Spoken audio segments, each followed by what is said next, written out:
আদি ইবনে হাতিম রাদিয়াল্লাহু আনহু তিনি আসছে রাসূলুল্লাহ সাল্লাল্লাহু আলাইহি ওয়াসাল্লামের কাছে দিন কবুল করতে। কেন আসছেন তিনি? তার বোন সাফফানা রাদিয়াল্লাহু আনহা তিনি পরবর্তী ইসলাম কবুল করছেন। তিনি যুদ্ধবন্দী হিসেবে রাসূলুল্লাহ সাল্লাল্লাহু আলাইহি ওয়াসাল্লাম ধরা পড়ছিলেন। তো রাসূলুল্লাহ সাল্লাল্লাহু আলাইহি ওয়াসাল্লাম আদি ইবনে হাতিমের বোন, শত্রুপক্ষের নারী, চিন্তা করলেন এখান থেকে একটা ঘটনা আমি আপনাদেরকে বলবো।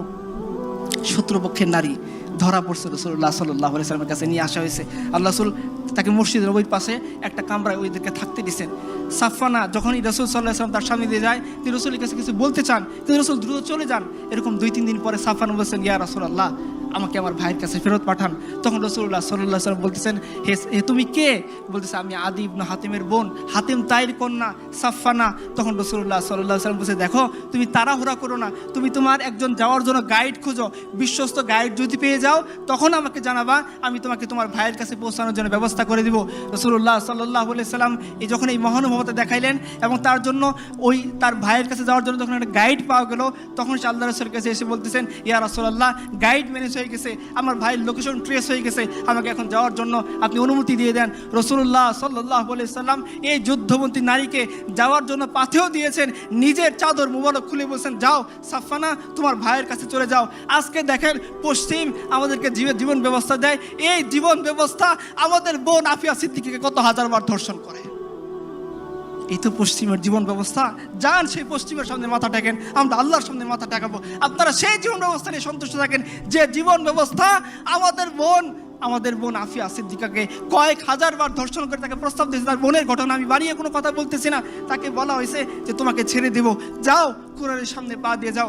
আফিয়া বলছেন যে না, আমি এটা করতে পারবো না। তো আফিয়া, তার বোন বলতেছিল যে আফিয়ার তার স্বপ্নের মধ্যে রাসূলুল্লাহ সাল্লাল্লাহু আলাইহি ওয়াসাল্লাম আসছেন, এসে জিজ্ঞাসা করতেছেন, আল্লাহ রাসূলকে জিজ্ঞাসা করছেন, আফিয়া, ইয়া রাসূলুল্লাহ, আমার এই ইমতিহান, এই পরীক্ষা কবে শেষ হবে? রাসূলুল্লাহ সাল্লাল্লাহু আলাইহি ওয়াসাল্লাম বলেন, এটা তোমার ইমতিহান না, এটা আমার উম্মতের পরীক্ষা। सितारों से आगे जहान और भी है, अभी इश्क के इम्तिहान और भी है, शाहीन है तू परवेज से काम तेरा, तेरे सामने आसमां और भी है। মুসলিম উম্মাহ তিনি বলছিলেন, তখন যখন আমেরিকার ফৌজিরা তাকে জিজ্ঞাসা করে, তিনি একটা অভিমান করে কথা বলছেন যে আমি এভাবে কোরআনের উপর পা দিয়ে যাব না, আমাকে সারানোর জন্য মোহাম্মদ বিন কাসেম আসবে। প্রত্যেকদিন আমেরিকার সৈন্যরা তাকে জিজ্ঞাসা করে, মোহাম্মদ বিন কাসেম আসেনি?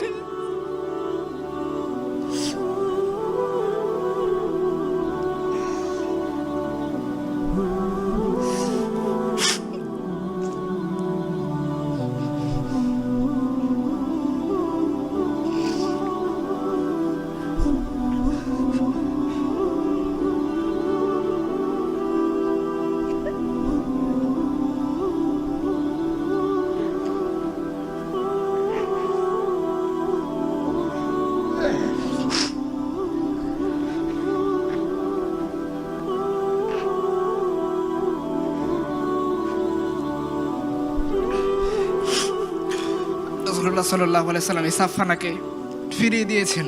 এই দৃশ্য যখন আদি ইবনে হাতিম দেখছে, এরকম যদি সে দেখে নাই কোনোদিন যে যুদ্ধবন্দী একটা নারীকে রাষ্ট্রপ্রধান চাদর দিয়ে ফেরত পাঠায়, তো সে আসছে রাসূলুল্লাহর কাছে দিন কবুল করতে। রাসূলুল্লাহ সাল্লাল্লাহু আলাইহি ওয়াসাল্লাম বলছে, আদি, তুমি ইসলামের এই দরিদ্র হালত দেখে বুঝি দিন কবুল করতেছো না? মনে রেখো, এমন একটা সময় আসবে যে ইসলামের যারা অনুসারী তারা মালামাল হয়ে যাবে, দুনিয়া তাদের পায়ের নিচে পড়ে থাকবে। যে আদি, তুমি এমন একটা সময় দেখবা যে হাজারা মাউত থেকে একটা নারী হজ করার জন্য সে মক্কায় আসবে, সে আল্লাহ ছাড়া আর কাউকে ভয় করবে না। আদি, তুমি এমন একটা সময় দেখবা যখন জাকাত নেওয়া কে নেবে বলে ঢোল পেটানো হবে, কিন্তু জাকাত নেওয়ার মতো একটা লোক খুঁজে পাওয়া যাবে না। ইবনে আমির আল জুমাহি রাদিয়াল্লাহু আনহু তার বিরুদ্ধে 4টা অভিযোগ দিছে। বলছে, হে আমিরুল মুমিনিন ওমর, আপনার নিয়োগকৃত এই গভর্নর, সে আমাদের সাথে দিনের একটা লম্বা সময় সকাল থেকে কথা বলে না, সে মাসের একটা দিন বাইরে বের হয় না, মাঝে মধ্যে সে অজ্ঞান হয়ে যায়, এবং তার বিরুদ্ধে আর একটা অভিযোগ হলো কি, যে সে রাতের বেলা জনগণের কথা শুনতে চায় না। উমর সাইদ ইবনে আমির আল জুমাহিকে চিঠি লিখছেন যে আসো, তোমার বিচার হবে, জনগণ তোমার বিরুদ্ধে অভিযোগ দিছে। উমর ফজরের সময় মসজিদ নববীতে বসে আছেন। সাইদ ইবনে আমির আল জুমাহি তার যে পুতলা ছিল, সেই পুতলাটাকে কাঁধের উপর বেঁধে তিনি মসজিদে নববীর দরজা দিয়ে ঢুকতেছেন, উমর বলতেছেন আমার চোখ কি ধোকা খাইতেছে, এই কি সাইদ ইবনে আমর আল জুমাহি যে হিমসের গভর্নর, তার বাহন কোথায়, তার সে রাজকীয় ভাব কোথায়? সাইদ ইবনে আমর আল জুমাহি উমরের সামনে হাজিরা দিয়ে বলতেছেন, হে আমিরুল মুমিনিন, যে বাহন আপনি দিয়েছেন সেটা রাষ্ট্রীয় কাজের জন্য, সরকারি কাজের জন্য, এখন বেসরকারি হিসেবে আমাকে তলব করেছেন। আমি সাইদ ইবনে আমর আল জুমাহি হিমস থেকে হেঁটে আপনার কাছে বিচার আদালতের সামনে দাঁড়ানোর জন্য আসছি। পুটলা কেন নিয়ে আসতো? বলছে আমি জানি না, আপনি আমাকে আটকে রাখবেন নাকি আমাকে বহিষ্কার করবেন, আমার তো সম্পদ ছিল, এই পুটলার মধ্যে বেঁধে নিয়ে আসছি। উমর জিজ্ঞাসা করতেছেন, বলো তোমার বিরুদ্ধে অভিযোগ, তুমি সকাল থেকে লম্বা সময় দেখা করো না মানুষের সামনে। বলছে হ্যাঁ আমিরুল মুমিনিন, আমার ঘরে কাজ করে দেওয়ার মতো কোনো লোক নেই যে আমার কাজে সহযোগিতা করবে।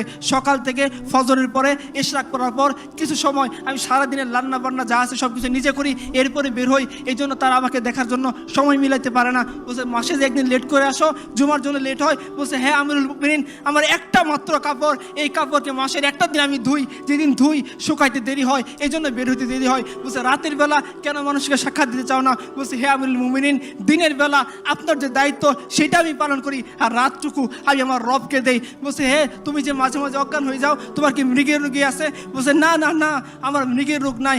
আমার চোখের সামনে একজন সাহাবীকে মক্কার মুশরিকটা ধরে টুকরা টুকরা করছিল, আর সে মরার সময় বলতেছিল ওয়ালাস্তু উবালি হিনা ওয়াকতালু মুসলিমান আলা আই জানবিন কানা লিল্লাহি মাসরাই ওয়া যালিকা ফি যাতিল্লাহি ইয়াশা ইউবারিক আলা আওসালি শিলবিন মুমাজ্জাই। আমার চোখের সামনে তাকে টুকরো টুকরা করা হয়েছে, তাকে শরীরের উপর চড়ে দেওয়া হয়েছে, কিন্তু আমি কিছু করতে পারিনি। যখন এই দৃশ্য আমার মনে আসে আমি বেহুশ হয়ে যাই। এই হচ্ছে আমার অবজেকশন। দেখেন আপনারা এই ধরনের রাষ্ট্রপ্রধান চান না ওই ধরনের রাষ্ট্রপ্রধান চান যারা মানুষের উপর জুলুম করে, মানুষের উপর অত্যাচার করে, মানুষের সম্পদ লুণ্ঠন করে, মানুষের জনজীবনকে বিপর্যস্ত করে, নাকি ওরা যারা নিজেদের হাতে সংবিধান প্রণয়ন করে বলে দেয় যে তাদেরকে কখনোই বিচারের কাঠগড়ায় আনা যাবে না? আমি শেষ করে দিচ্ছি।